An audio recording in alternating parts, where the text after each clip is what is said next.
알고라님 미국 알트 시즌 오지도 않았는데 다들 끝이래요. 촬영 시각은 6월 22일 낮 12시 50분경입니다. 자, 비트코인 도미넌스가 21년 4월 이후 최고라고 합니다. 자, 비트코인 도미넌스가 21년 4월 이후 최고다라는 얘기는 그만큼 알트가 좋지 않다는 거죠. 자, 봤습니다. 이게 최근 5년이고요. 트레이딩 뷰에서 비트코인 도미넌스를 갖고 와봤어요.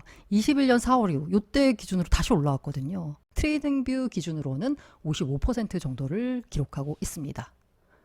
제가 궁금해서 갖고 와봤어요.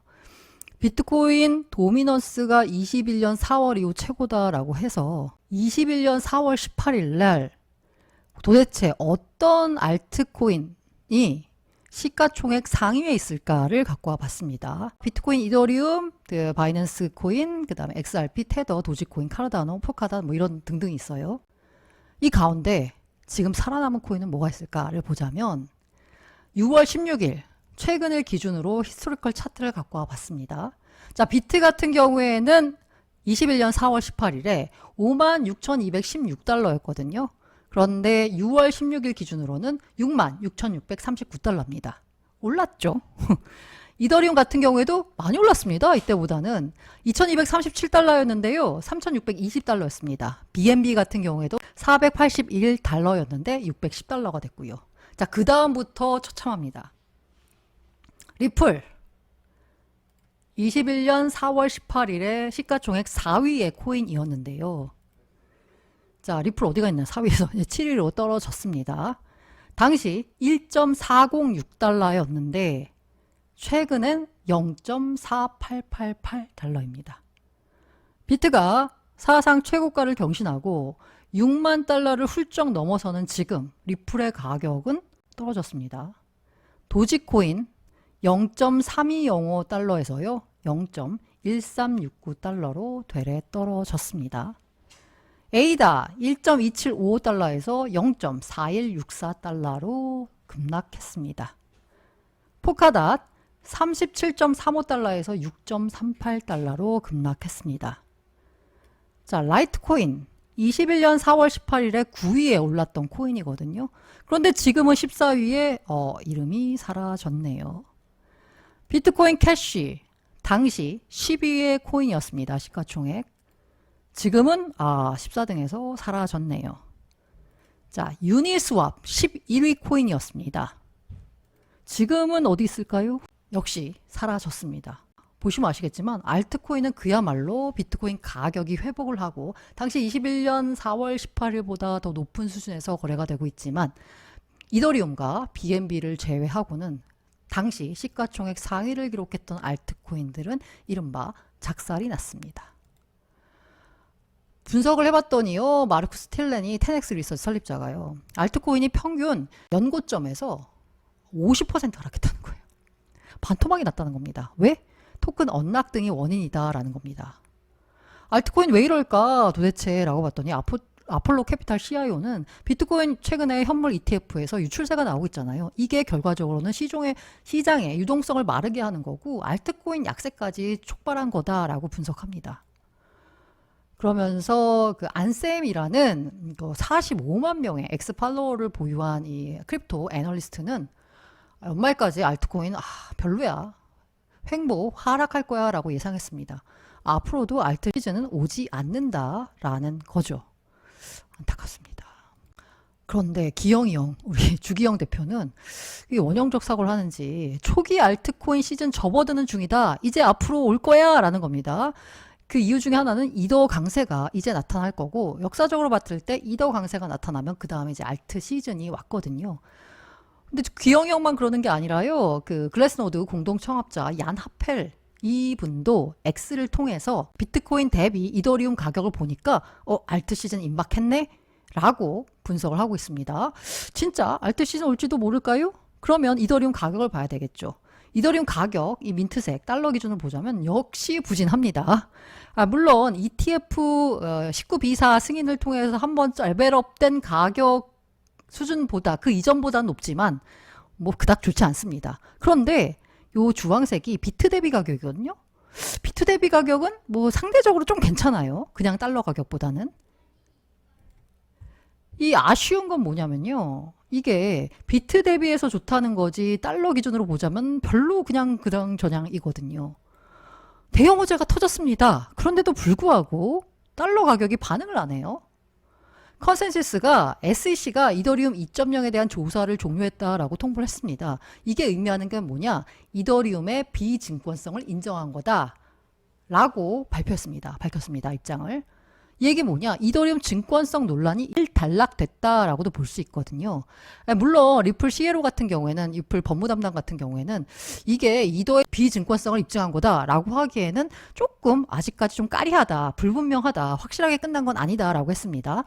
게다가 2.0이 조사 종료가 됐다라고 해서요. 이 지분증명 토큰 포스 코인에 다른 포스코인도 그럼 얘는 우리도 증권 아니야? 라고 하기에는 어렵다라고 합니다.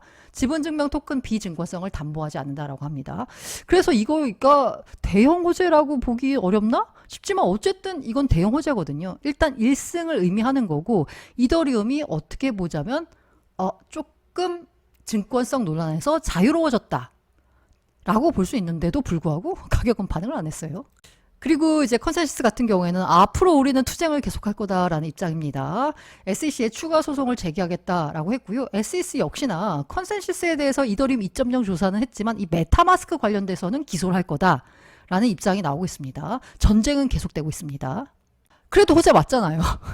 호재 맞는데 뭐가 문제일까에 대해서 코인텔레그래프가 분석을 해봤습니다. 첫 번째가 기관의 수요가 부족하다라는 겁니다. 특히나 ETF에서 스테이킹을 할 수 없다는 소식이 투자자의 관심을 떨어뜨리고 있을지 모른다라고 해서요. 이 이더 ETF 19비사 승인이 이 스테이킹은 안 된다라는 조건이 붙어 있잖아요.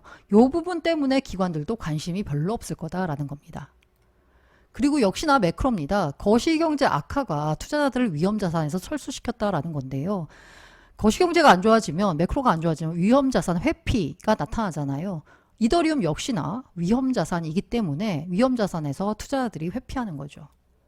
그리고 이 레이어 1 경쟁이 점점 격화되고 있습니다. 이더리움이 레이어 1을 평정한 게 아니라요. 다른 그 레이어 1들이 나타나면서 수수료 경쟁을 벌이니까 이더리움 자체 네트워크도 지금 현재 좀 지지부진하다. 요 점도 이더리움 가격에 영향을 미쳤다라는 겁니다. 그래서 기대할 수 있는 이더리움의 당장의 모멘텀은 뭐가 있을까요? 당연히 ETF겠죠.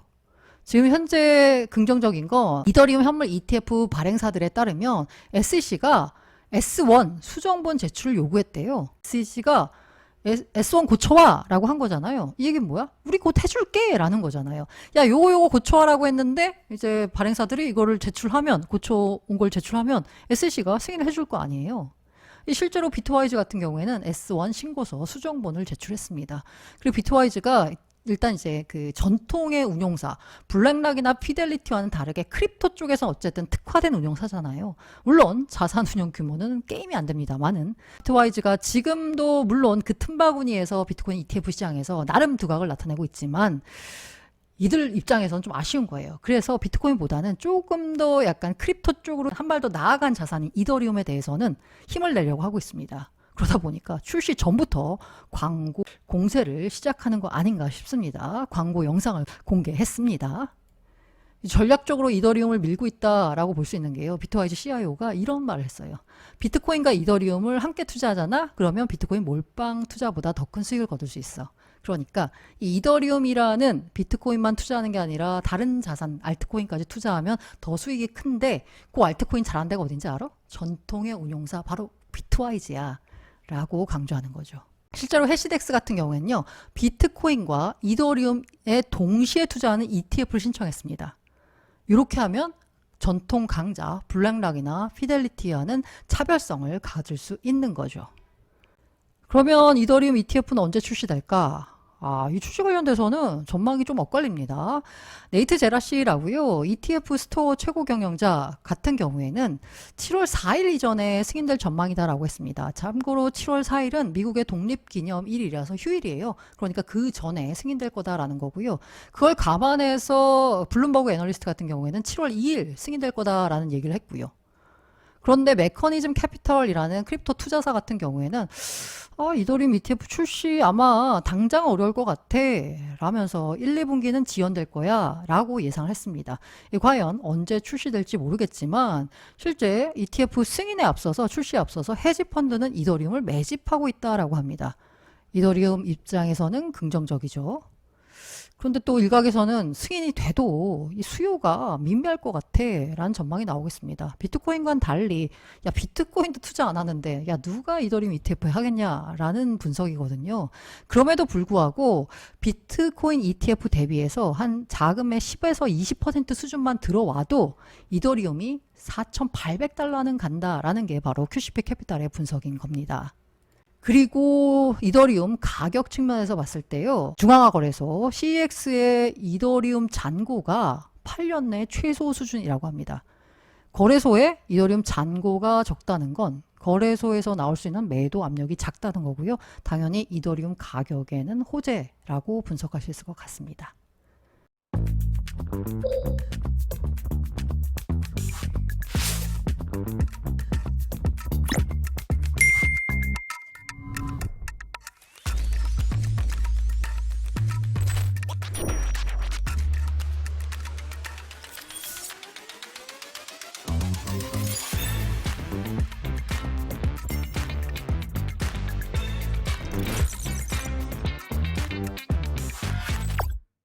이쁘다 PPL 오셨네. 소서 스왑입니다. 소서 스왑은 헤데라 넘버원 덱스입니다.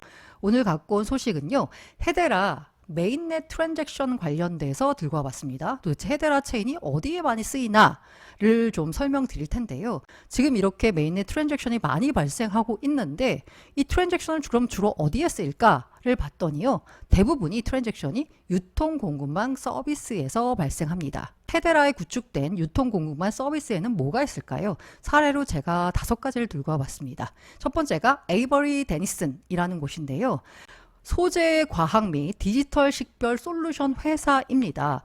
이 회사가 헤데라 체인 기반으로 해서 그 유통 공급망 서비스를 만들었습니다. 어떤 물건이 생산됐을 때 의류라고 치면요. 그게 생산이 됐을 때 이걸 다시 리사이클링에 활용할 수 있잖아요. 대표적으로 유니클로도 에이버리 데니슨의 시스템을 활용을 해서 리사이클링을 한다라고 합니다.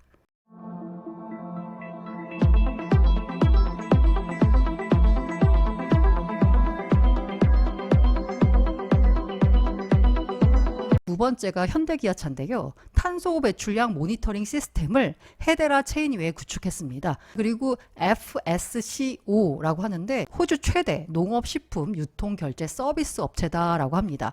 이 업체가 일본 도쿄의 ESG 금융상을 수상했는데요. 마스터카드가 멀티토큰 네트워크 앱을 개발하겠다라고 하면서 개발자를 선정을 했는데 그 가운데 하나가 바로 푸스코가 선정이 됐습니다. 네 번째가 페이싱 비즈라는 곳이요. 허니 트레일 시스템을 출시했습니다.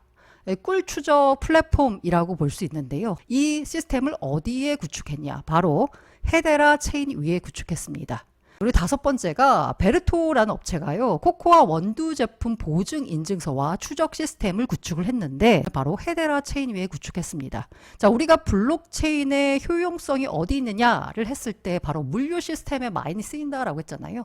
유통 물류망에 쓰이는 케이스들이 헤데라 체인 위에서 여러 가지로 나타나고 있다라고 보시면 됩니다. 다음으로 소서 스왑 뉴스입니다. 소서 스왑 현재 스프링 인센티브가 진행되고 있습니다. 원래 주던 보상에 더해서 추가로 보상이 더 지급된다라고 보시면 됩니다. 아울러서 소서 스왑 개발 업데이트 소식 전해드리겠습니다. 프론트엔드 개발 관련돼서는요. 거버넌스 새로운 스키미를 반영하도록 UI를 업데이트했다. 투표권 관련돼서 배포를 위한 환경 변수 업데이트. 제가 개발자가 아니라서 자세한 내용은 모르지만 어쨌든 업데이트가 됐다라고 합니다. 문페이 통합이 이루어졌고요. 새로운 위치 버튼 풀스로 표시를 수정했다라고 합니다. 백엔드 개발도 이루어지고 있고요. 제가 눈에 띄는 게 라리 최적화라고 하는데 이게 유동성 보상이 지금 실시간으로 얼마가 되느냐가 이전까지는 좀 불확실하게 표시가 됐는데 이걸 확실하게 시간별로 표시할 수 있도록 업데이트가 됐다라고 합니다. 지금까지 소서 스왑의 제작 지원을 받았습니다. 모든 투자 판단과 그에 따른 투자 결과는 투자자 본인의 책임입니다. 반가운 뉴스라고 해야 되나? 가 나왔습니다. 뉴시스에 따르면 기획재정부가 말씀드렸죠. 다음 달 말에 세법 개정안을 발표합니다. 지금 현재 법을 바꾸지 않는 이상 내년부터는 코인의 양도소득, 그러니까 매매 차익에 대해서 세금을 내야 합니다. 250만 원 빼고 20% 세금을 내야 되는데요. 그래서 발표를 앞두고 내년 1월 시행 예정인 가상자산 과세를 예정대로 시행할지 등을 들여다보고 있다라고 밝혔어요. 이게 뭐 들여다보고 있다 이런 수준이니까 이게 무슨 그렇게 큰 의미가 있어 라고 보시는 분들도 있겠지만 연초에 기재부의 입장은 확고했습니다. 어떠한 검토도 하고 있지 않다. 예정대로 시행된다 라고 했는데 이 입장을 바꾼 거예요. 왜? 현실적인 대안이 없어. 야, 이게 세금을 물려고 봤더니 익명성, 탈중앙화에 대응할 과세 기반이 충분히 마련돼 있지 않아요. 지금 현실적으로 매매 차익이 얼마인지 파악할 수 있는 방법은 과세 당국이 거래소로부터 그 매매 내역을 제출받는 거거든요. 여기서 바로 벌써 문제가 생기잖아요. 그럼 해외 거래소는 어떻게 할 건데? 해외 거래소를 이용한 사람들은 각각 여러 가지 편법을 통해서 세금을 안 내고 빠져나갈 구멍이 있을 수 있다는 거죠. 지금 현재 시스템이 정비가 안 됐기 때문에. 그럼 이렇게 했을 때 발생하는 문제는 뭐냐면 진짜 큰 돈을 만지는 고래들은 세금을 안 내고 피라미들만 세금을 내는 상황이 펼쳐집니다. 코인 같은 경우에도 지금 현재 과세 시스템이 갖춰져 있지 않아서 지금 당장 내년부터 시행하게 되면 이 문제가 속출할 거다라고 기재부도 예상하고 있어서 유예를 검토한다라고 하는데 다만 이게 세법 개정안이잖아요. 아닙니다. 그리고 기재부가 세법 개정안에 코인 과세를 우리 유예하겠습니다 라고 넣는다 치더라도 이 안이 국회를 통과해야 합니다. 그런데 이제 국회 통과는 또 이제 지켜봐야 되는 거죠. 근데 어쨌든 간에 기재부가 연초에 전혀 검토하고 있지 않다, 예정대로 시행된다 라고 했던 입장보다는 한 단계, 한 발 더 나아갔다라는 겁니다. 근데 다시 말씀드린 대로 국회를 통과해야 한다라고 했잖아요. 그래서 청원이 필요합니다. 이 4월에 청원이 5만 명을 돌파했어요. 요 이제 코인 과세 유예 청원이. 근데 21대 국회 임기 만료로 자동 폐기가 됐습니다. 이번 22대 국회 청원 글이 올라왔고요. 동의하시는 분은 동의 꾹 눌러주시는데 이게 일단 그 해당 부처가 가서 검토하려면 5만 명을 넘어야 되거든요. 아직 10,000명도 안 됐습니다. 물론 7월 11일까지만 5만 명을 달성하면 되는데 달성이 지금 속도로 보자면 쉽지 않아 보입니다. 동의하시는 분은 동의 꾹 눌러주시길 바랍니다.